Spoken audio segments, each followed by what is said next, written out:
Thank you, Mr. Speaker, and to my colleague, Representative Baumgartner, for yielding and for managing the floor debate today. I rise in strong support of my bill, H.R. 2635, the Uyghur Policy Act. The Uyghur Policy Act comes at a very important time. The Chinese Communist Party continues to deny its genocide against the Uyghurs and other ethnic minorities. But we know that forced sterilization, forced labor, brainwashing, and torture is rampant in the Xinjiang Uyghur Autonomous Region. Despite exposure of the CCP's crimes, Xi Jinping is doubling down.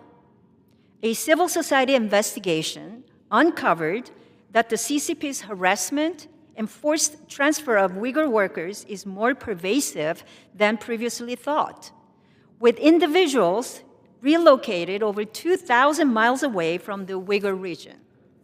Meanwhile, Uyghur human rights advocates and family members of detainees are intimidated and harassed by the CCP's transnational repression and espionage campaigns abroad.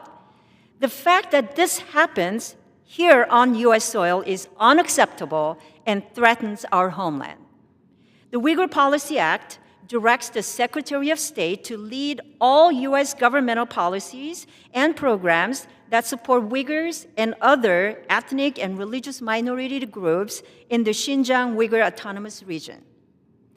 It counteracts transnational repression against the Uyghur diaspora and creates reporting mechanisms for Uyghur victims.